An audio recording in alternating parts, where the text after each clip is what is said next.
Do you know what magical action has the power to boost your mood, bolster your immune system, banish stress, lessen pain, and foster connection?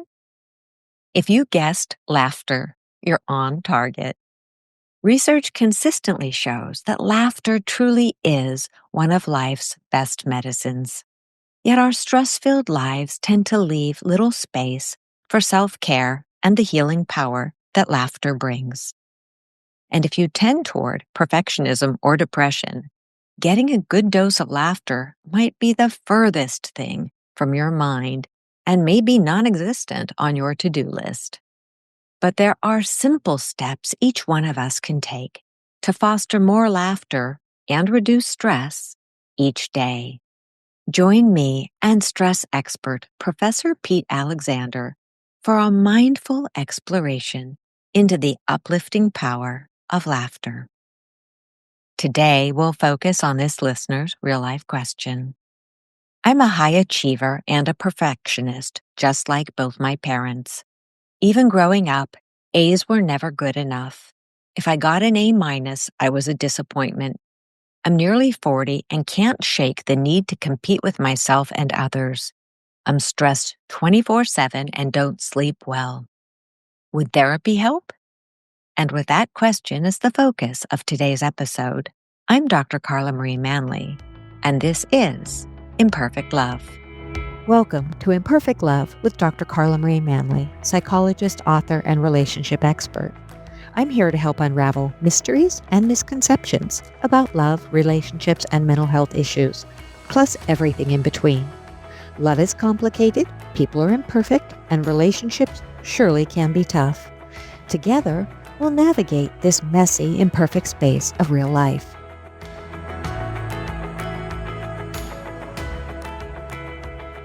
Please note, as this episode may contain sensitive information, listener discretion is advised. If you need support, please see the special links in the show notes.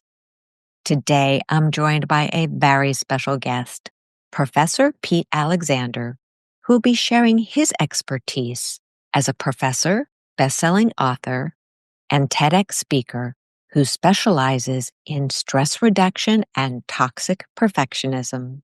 Welcome to the podcast, Professor Pete. How are you? I'm fantastic, Dr. Carla. Thank you so much for having me on your show, and I really appreciate your listeners' time as well. Thank you so much. And before we launch into the topic of the day, could you share with our listeners just a little bit about what makes you, you? Oh, sure. Well, in addition to the professional bio that you put there, some of the other things that make me me is I'm a proud parent of three wonderful kids, and I also love to be out in nature doing wonderful hikes, and I'm also I would call it, I don't want to say an amateur, but I am a performing comedian because I'm a part of a couple improv troupes, and so I get to bring laughter to my community, not just with laughter yoga, but also on stage. They're getting people to laugh through improv comedy. That's beautiful. And you are a yoga laughter leader, and you have recently been promoted to a yoga laughter ambassador. I'm very proud of that. Yeah.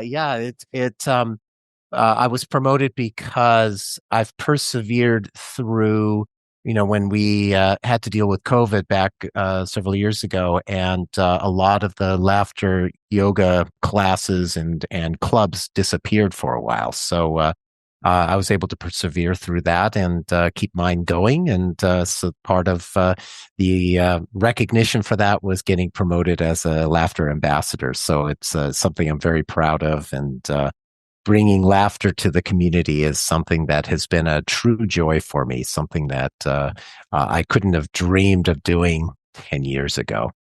That sounds really cool. And I'm very curious because I am a yogi. I take yoga. I'm a yoga teacher. And I take it quite seriously, which Mhm. is my personality. I tend to take things seriously. um, I am learning to be more playful and more playful in many ways in my life. But laughter yoga is not something I have ever been exposed to. And I think my own yoga practice could probably benefit from me being a little lighter with myself. Could you explain a little bit about what laughter yoga is? It seems very far from what I'm familiar with. Okay. Well, and a lot of people haven't heard about it, but it's actually been around since 1995. It was started by a Dr. Madan Kataria, a cardiologist in India.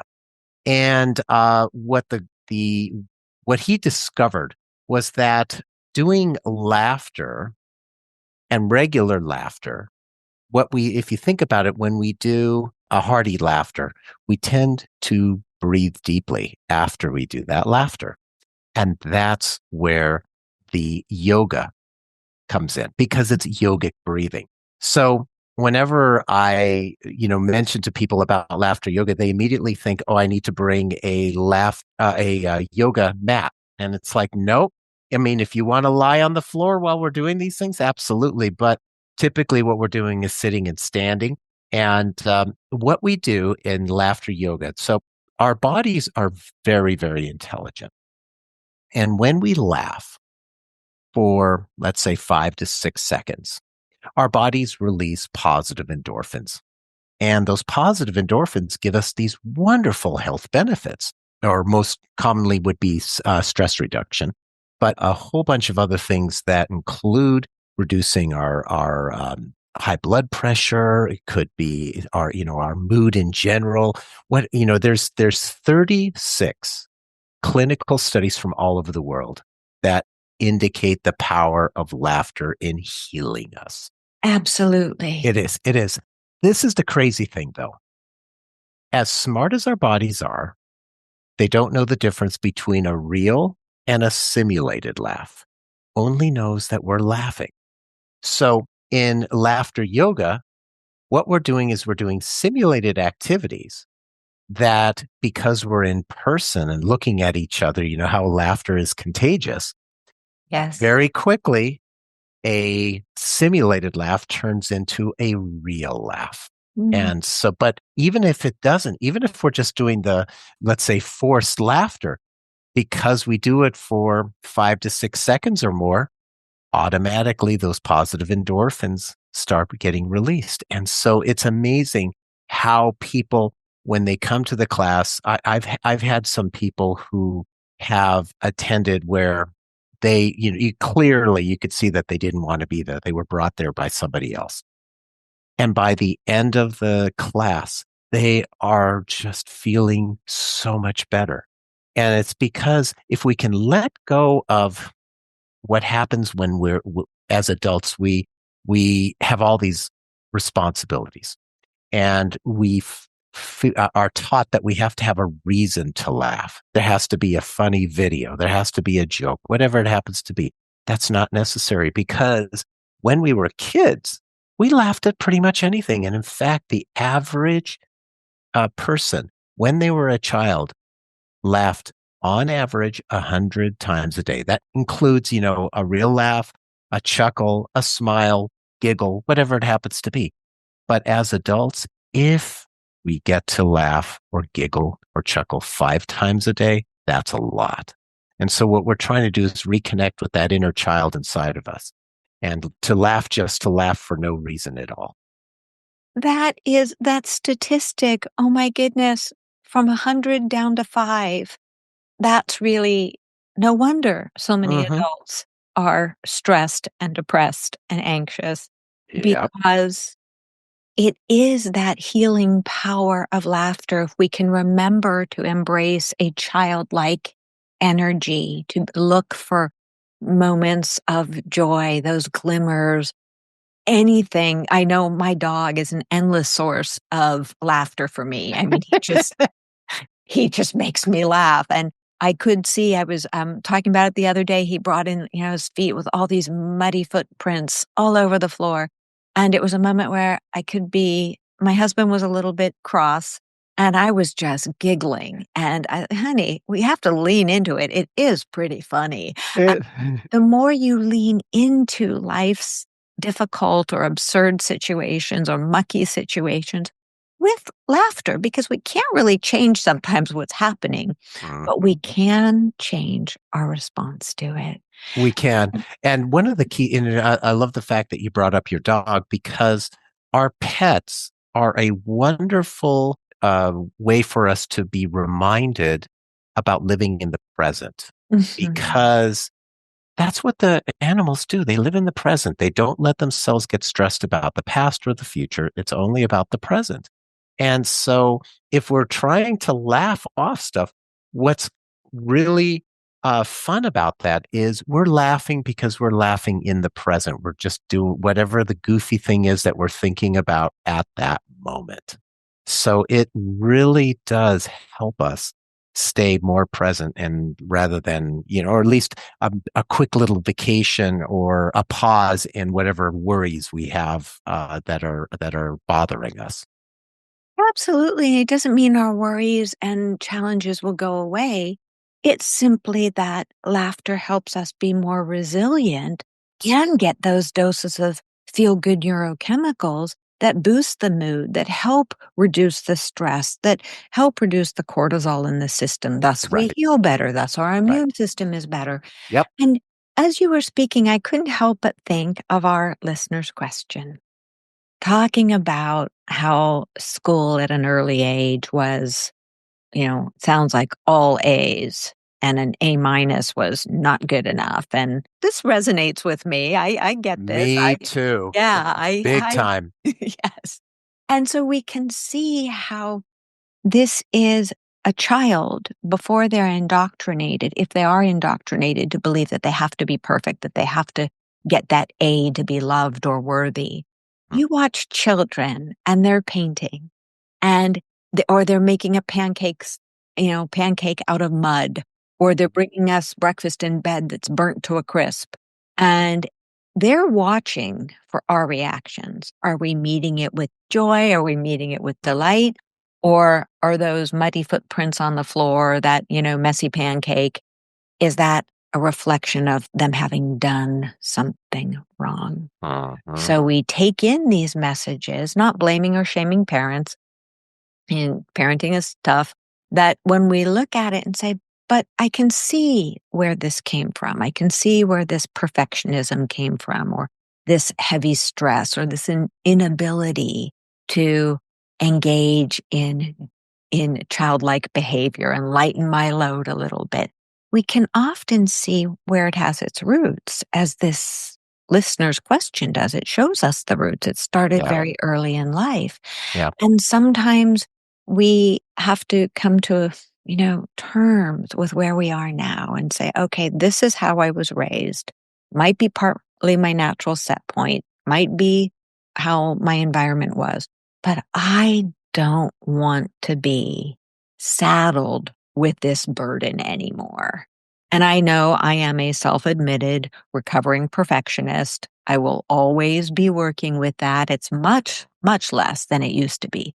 But when we look at how important that is to be able to notice that so much stress comes from us, that internal pressure to do more, to do it perfectly, to do it to a point where no one else is noticing whether we're getting that A plus or not. Mm, But we feel that we must get it, even if it really doesn't make a difference. We don't feel okay until we get that A plus that we have stamped on our own forehead. mhm. Mhm. So, what do you think about this? I know that you and I were talking, and you've talked before about toxic perfectionism. And I was so curious because, and I wanted to ask you this in a straightforward way. I don't know of any other kind of perfectionism. I Uh, only see that perfectionism in our relationships, in ourselves, in our mhm. work. I Mhm. can only see, I'm not saying that we don't want to strive for excellence, But I was curious, do you ever see a kind of perfectionism that is not toxic? I do actually, because what I would define toxic perfectionism is that we're perfectionists in all aspects of our lives, so we don't give ourselves a break in any aspect of it. Mm. You're not necessarily a toxic perfectionist if it, at least in my opinion, if you are only focused on it, let's say at work or maybe with your relationship or something like that. It needs to be worked on, but it's not necessarily toxic in the other aspects of your life. And so for me, it's interesting because I tended to skew perfectionism in school and at work. That was where it was like, oh, I have to get it. In fact, that listener's question just brought me back to it. It's interesting how, moments in time can be like it was yesterday. And I remember being in sixth grade when I received a D on my halfway semester grade in geography. And my dad came down on me so hard. He was so mad at me for getting a D. And I mean, there was so much stuff going on if in the family, the dysfunctional family, that, I could have easily dropped out of school, but, I was trying to do stuff. And so he scared the heck out of me. And so I worked really hard. And then by the end of the semester, I had raised that D up to an A minus. And Wow. there I came home all excited. And my dad, what did he say? Why didn't you get an A? And so that's, so listening to that question, just it's amazing how I can relate to it. When you realize that you are a perfectionist, and I had to do a lot of work on myself for this. And I still, I don't know anyone who's ever fully come out of it where they can't be It a runs perfectionist in deep. something. It does. And it comes in various things. As you were describing the children looking at their parents about, for their approval. And, I'm seeing that with my granddaughter right now with our son, because anything that she does, she'll look over at him in a way that's did she do it right? Is that what he wants her to do?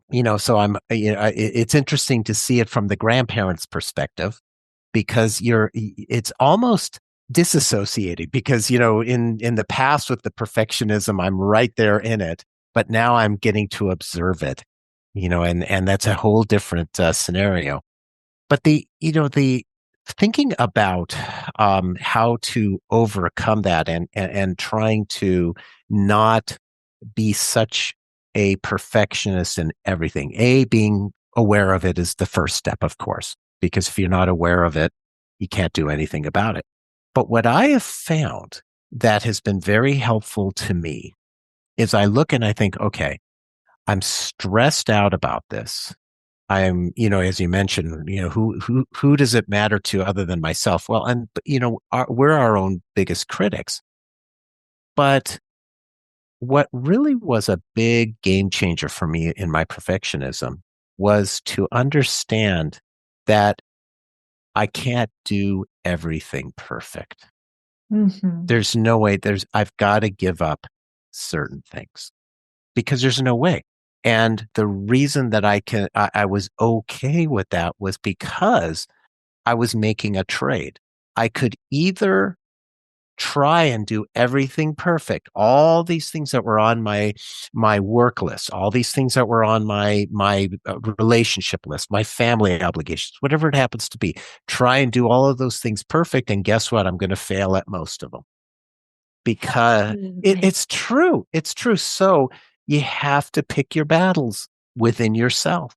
And so if there's one thing, let's say, that you absolutely have to do perfect for whatever reason you're thinking of, okay, fine. In order to do that perfectly, it's going to take extra time. So what is going to come off your plate, or what is going to be delegated, or what is going to be, you're going to have to be okay with it being C work instead of A work or B work instead of A work. You just have to make those decisions. And I know it's hard because one of the things that we are as perfectionists, we got to be able to get everything done, but we can't. We can't. So you have to make the choice. Either I can be perfect with some of these things and let these other things, go away or just not concentrate on them. Or I can have all of the things on the list be subpar work because I'm never going to get all of them perfect. I agree wholeheartedly. And I'm thinking to reflect back to you, first off, I really find it so brilliant that you said the part about being able to step back and be an observer. Because the minute we learn to step back, to look at ourselves, not to be in it, not to be in the perfectionism or Mhm. in the stress, but to step back like we're a fly on the wall or our best Mhm. friend who's silently staying in the corner of the room. Like, Mhm. what am I doing here that I can let go of? Mhm. Can I find something joyful to laugh at in the messy kitchen or in the project that is going a little bit wonky? Maybe I can follow the wonkiness and see, but just to step back and observe. And then Mhm. using that same power of observation to even create a to do list and mark which ones am I okay doing to a level 10? Yeah. Which ones am I okay doing to a level 5? And it Yeah. might be that, for example, if you're making breakfast, maybe your breakfast can be a bowl of oatmeal and with some almonds in it, and that's a 5. And maybe you really want your dinners to be more like an 8 or a 9 because that's your Mhm. favorite meal of the day. And maybe this work project can get by with a level 7, but that one really needs to be at least a 9.5. And when we learn to treat ourselves with this generous attitude, and then we can actually do really well at the things that are the most important to us and let go of the things that are a little bit more mundane. Yep, and hit the nail right on the head. It's prioritizing. It really is. What is the most important? And you know, I've had people who say, "Well, all of it's important." Okay. So if you're stressing about certain things, one of the ways that you can prioritize what's on your list is to ask yourself the classic question is, will this matter 5 hours from now, 5 days from now, 5 months from now, 5 years from now? You know, there's certain things that we worry about, that we stress about. Oh, whether we could get this done. Well, it's like, okay, but will it make a difference in the And the future? monkey mind will often say, it will matter. It Yeah. will matter in 5 minutes, it will matter in 5 hours, it will matter in 10 years, it'll matter. Yep. Yeah. And then that's where I'm a big fan of that technique of stepping back, giving yourself space, Yeah. go outside, get a breath of fresh air, maybe practice some laughter, maybe Yep.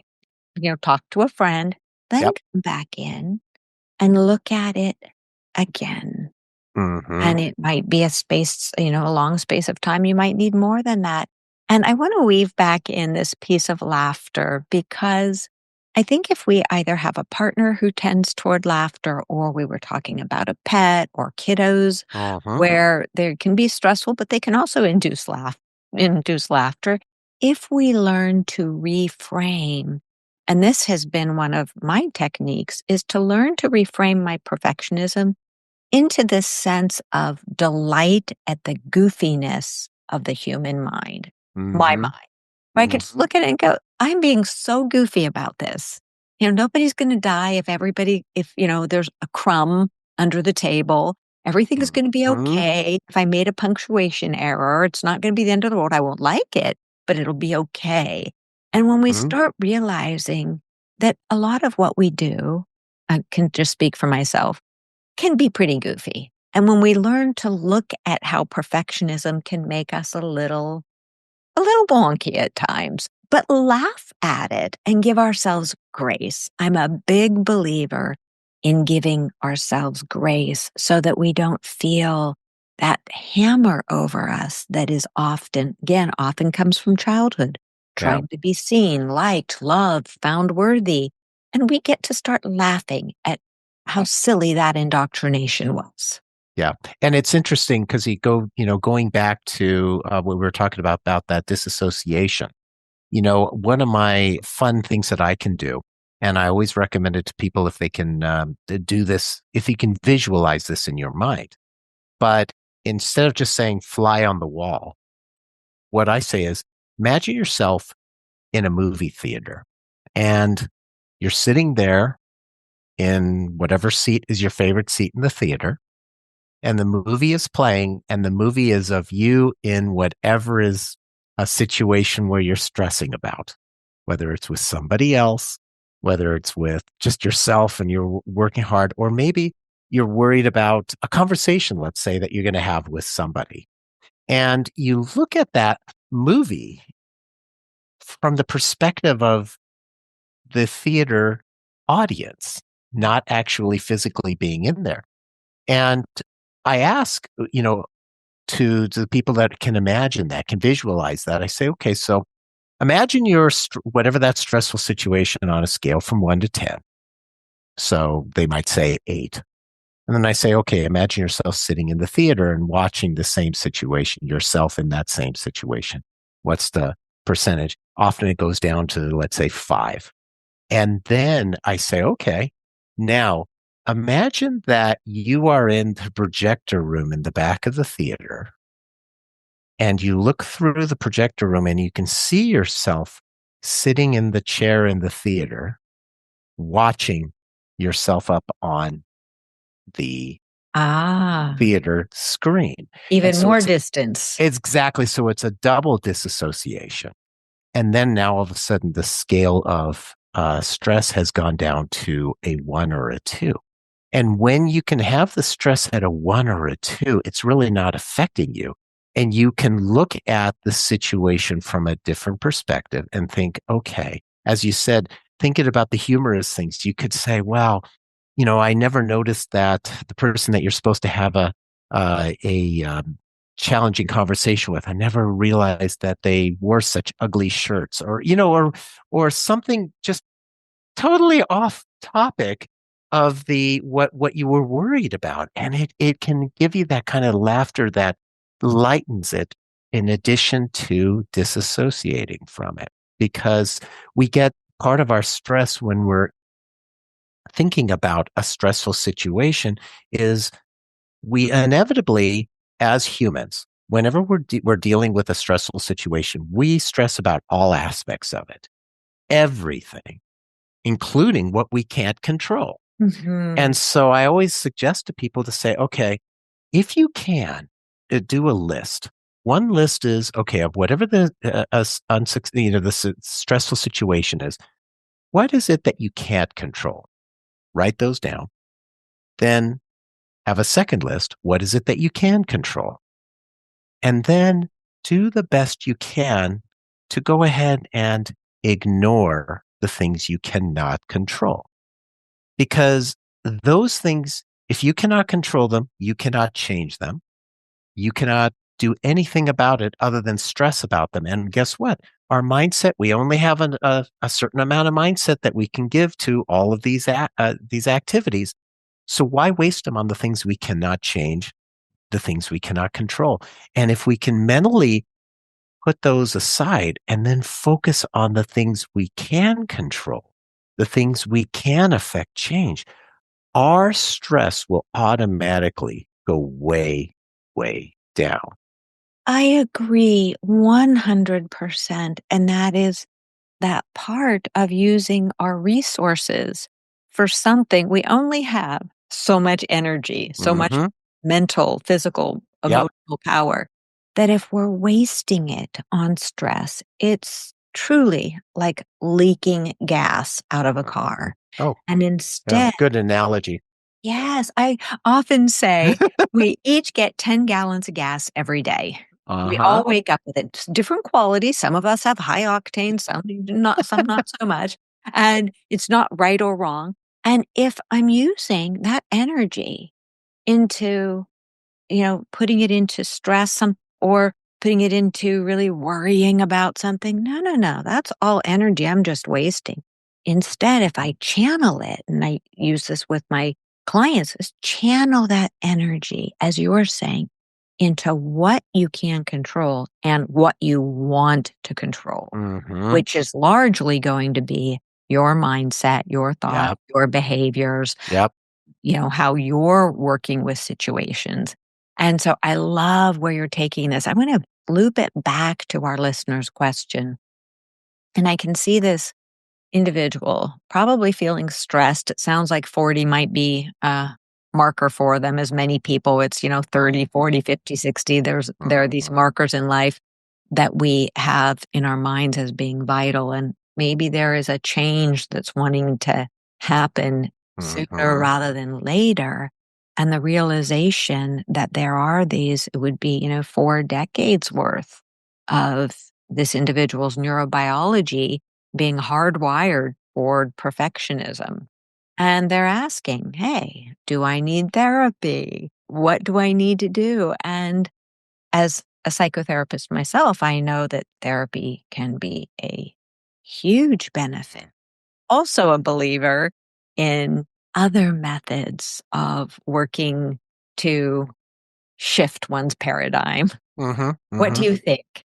Well, I agree with you. I think that checking out therapy would be absolutely something that I would recommend, because if you can find the right therapist who can help guide you to where you want to go, that's golden.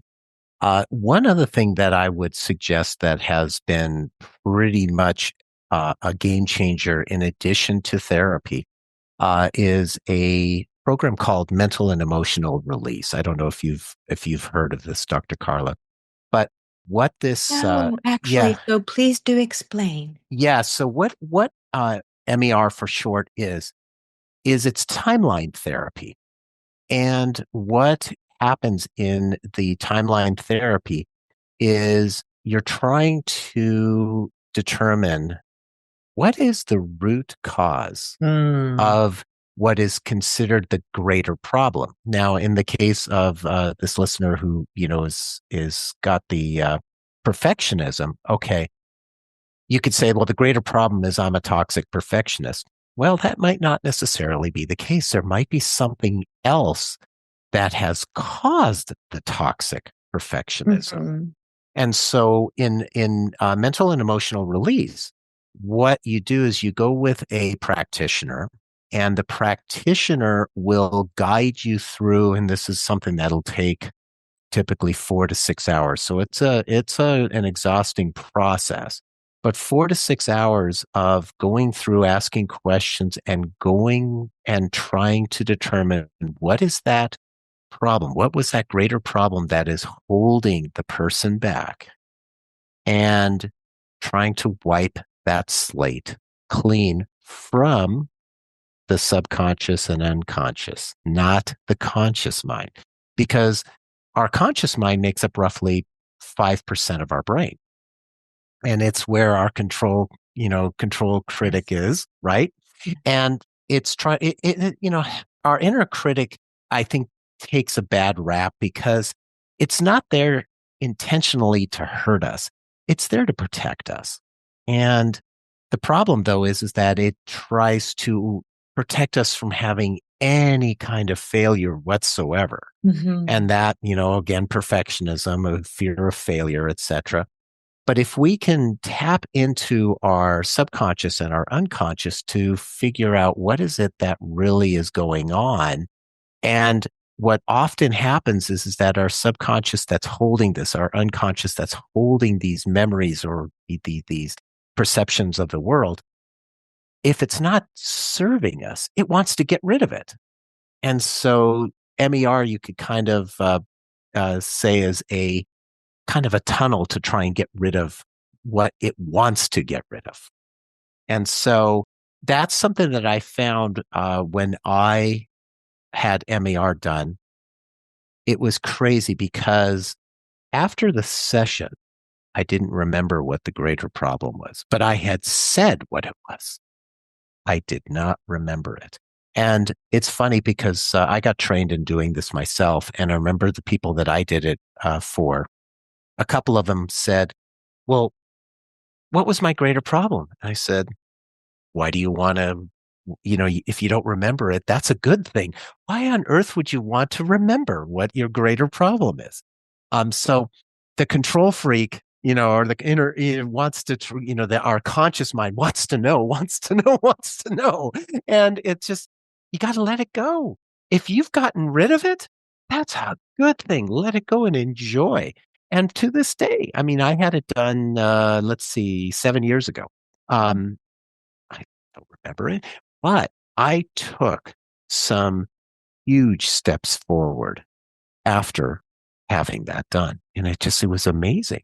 It's just, it's something that really was beneficial. And so it's a really good thing to try if, let's say, if you're doing therapy and there's just something that you just can't get over Mhm. after, it might be an added benefit to try.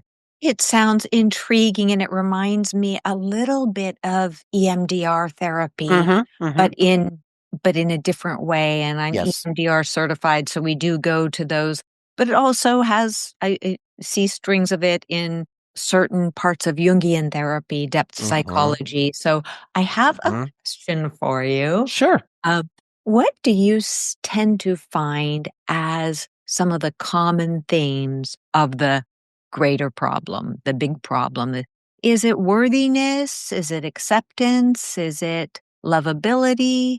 What are the biggest themes, or do you not see themes like that?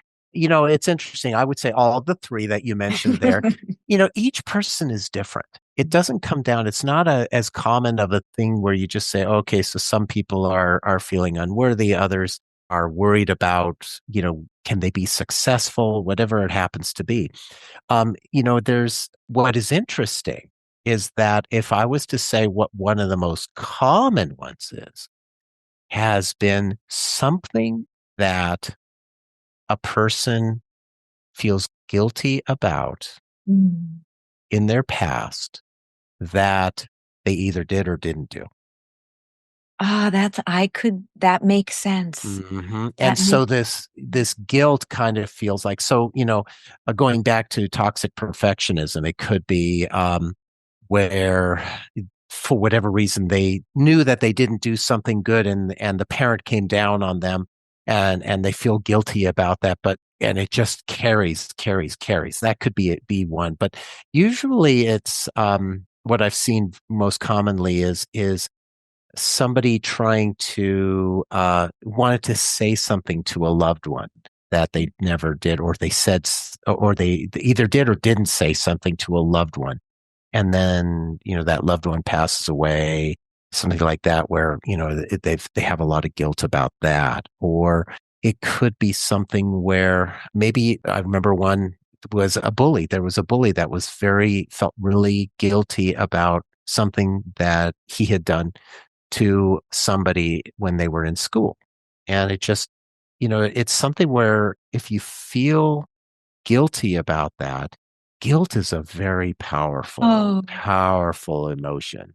Guilt, shame. Freud would love this Oh, conversation. absolutely. And Yeah. especially if this happens early on in life, some of Hmm. these, then we're looking at, I also work with attachment theory. So we can see Hmm. where if there's not a secure attachment on top of all of these natural life stressors, Hmm. and secure attachment, if we have caregivers who really attune to us, they tend to help us make it through these moments where we feel Yes. guilty or shamed or something. And so, yes, it makes perfect sense that in the individual who wrote in with this question, maybe there are some big nuggets there, likely are some pretty big nuggets around perfectionism as a way to feel loved and worthy and Yep. not guilty. Often we use it as a way to defend against our feelings. Hmm. And it's not the greatest defense mechanism. It causes a lot of stress. And so you're also, on top of all these other things, could you tell us just a little bit about your book? Oh, sure. It's called Lighten Your Day, Fast, Easy, and Effective Stress Relief. And basically, I wrote that book after I had burnout. So I just hit the wall badly. I actually got uh, what's considered stress-induced diabetes back in 2008. And, technically, to talking to a medical doctor, there's no such thing as stress-induced diabetes or heart disease, etc. Yeah, that's correct, because stress doesn't directly cause the chronic disease. Stress causes the cellular inflammation, and the cellular inflammation creates the disease if it goes unchecked. So, but when I Leave it to used the medical community. I'm exactly, sorry, any doctors out there, but leave it. yes, Obviously, a stress-filled life causes a host of issues, issues, including type 2 diabetes, including heart exactly, heart yeah, issues. Yes, of course. yeah. So, but if I say, oh, I've got cellular inflammation, diabetes, we'll go, what's wrong with your phone?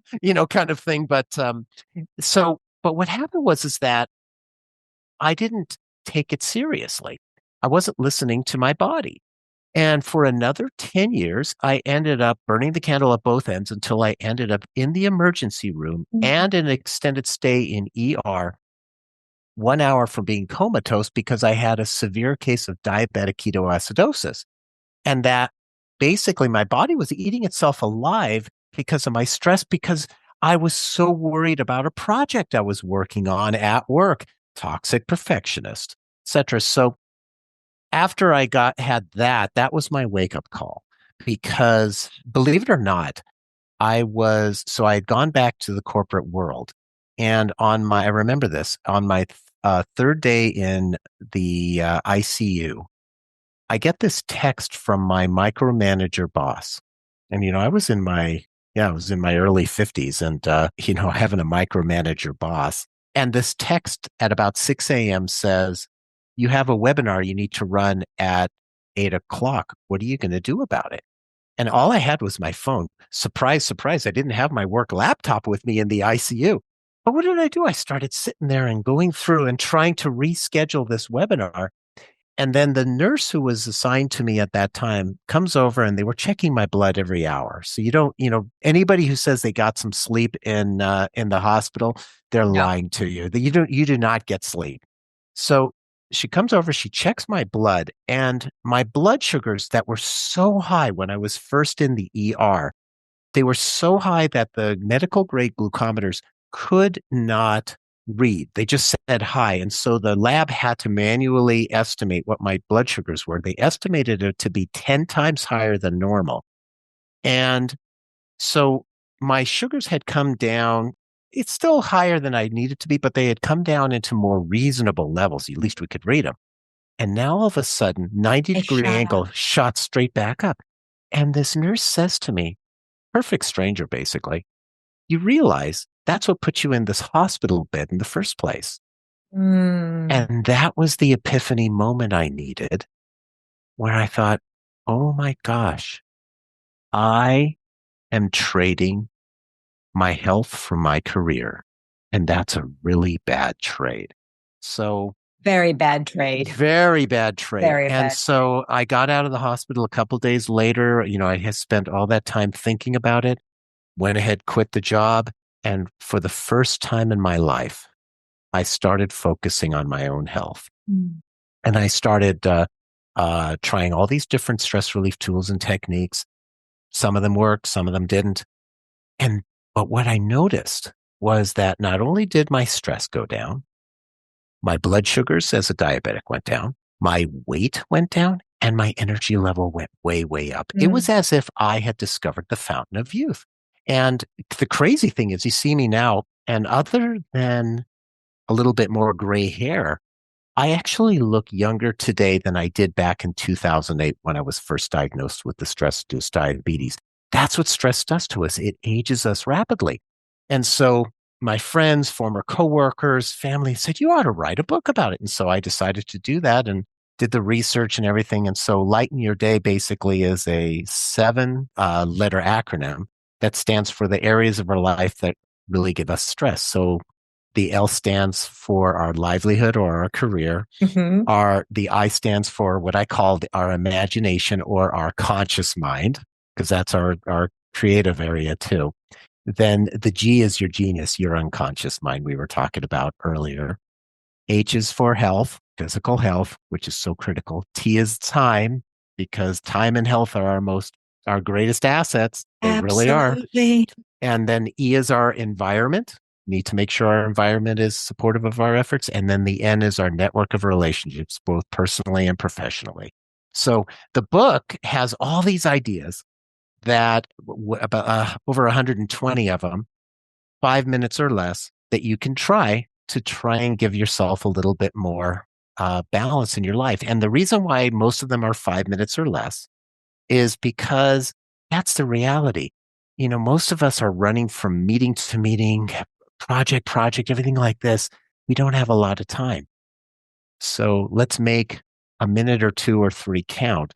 Try something. If it works, run with it, because using it regularly will benefit you long term. You got to start today. If it doesn't work, big deal. What'd you take? 1 minute, 2 minutes? Try another one next time. And that's why it was so popular. That's brilliant and such a good reminder to all of us that no matter how busy we are, we deserve to carve out 5 minutes a day. Yep. 5 Yes. minutes a day. And I also love that you give our listeners permission to experiment. Mhm. Copious ideas, all very easy. And lots of them you can just wade through one after the other and create a little arsenal of the ones, or a little cup of the ones that you Mhm. can reach into and say, okay, I've got 5 minutes. I'm going to do this. Yep. When we have that kind of attitude of lightness, of graciousness, of spaciousness, that alone, it doesn't have to be something that we have to do. It becomes something we want to do to Mhm. improve our health and the time that we have on the planet. Yes. For our person who wrote in, hey, you're not yet 40. You have plenty of time, plenty of 5 minute slots you can create in every day for the rest of your life. Doesn't have to Abs- be a burden, it can be a joy. yep. And as a perfectionist, this is an easy thing to do. Block it in your calendar every day, same time every day, and treat that 5 minutes like you would treat an important appointment. Don't blow it off. Absolutely. And I like to think of it as, for many people, they have a routine where they're having a cup of tea in the morning or a cup of Hmm. coffee. Treat it like that. We tend to spend a lot more than 5 minutes getting our cup of coffee or cup of tea, Yeah. especially if we're Yeah. going to, a coffee place. You treat it like that, like, oh, this is essential for me. I want this Hmm. little, or at the end of the day, I want to do this for me. It's 5 minutes. Hmm. Excellent. And all of those little practices, I agree with you, Professor Pete. They tend to snowball into creating more resilience, more positive energy. Yeah. And when we learn to incorporate some humor in our lives as well and start laughing at some of the ridiculous things that happen in life, many of which we do to ourselves, Yep. then it does make the journey a lot more positive. It does. And, even if you can get into the habit of just doing something where you laugh for 10 seconds, it is amazing how much of a relief your body will feel just to do that. Even, like I did in my TEDx talk, the organizers were saying, "Oh, you can't engage the audience because that's not what you're supposed to do. Because the cameras and the mic is only on you, so you just have to do a talk." And I said, "No, I want to take people through this." And it worked. It worked. You have to, but it only took 10 seconds. So that's the mentality that we have to have. We're our own, nobody else is going to do this for us. We have to engage ourselves. And as weird as laughing for no reason feels, so what? Just feel how good it feels after you do that. Absolutely, and that's why I like laughing at myself, Mhm. not in a disparaging or demeaning way, Mhm. laughing just at sometimes something I do that's wonky, and it's just like, "Oh my goodness, that was," and I start laughing. And sometimes we're our own best audience because it's a stress reducer for us. And it just creates this window to do to be gentle to ourselves. And Yes, to it learn does. that, it's such a wonderful practice. So thank you, Professor P, for sharing your time with us today. Where can our listeners find you? Easiest place to find me would be at petealexander.com, petealexander.com. That's where all of my social media places are. So by all means, go ahead and take a look there, find me, reach out to me, connect with me. I'm happy to continue the dialogue, and it's got a link to my laughter yoga website as well. So, it's got some great news articles on and stories on the benefits of laughter in different applications. Thank you so much. Powerful, very powerful tools that you gave us today. Thank you. And to our listeners, thank you for sharing your time, your energy with us today. It's always a joy for me. And this is Imperfect Love. Thanks so much for sharing your time with me today. Remember, you have the power to transform your life and love fearlessly, if imperfectly, and it's my privilege to help you along the way. You can find more life-changing content, including my books and other podcast episodes, at drcarlamanley.com. Feel free to submit your own confidential questions through my website. I'll do my very best to include your issue on a future episode. If you found this podcast helpful, please subscribe and leave a review. Until we connect again, this is Dr. Carla Marie Manley wishing you oceans of blessings and love. Please note, this podcast is psychoeducational in nature and is not intended to replace formal mental health support. Please contact your healthcare provider or emergency hotline if you need psychiatric care. And, as always, please take good care of your amazing, wonderful self.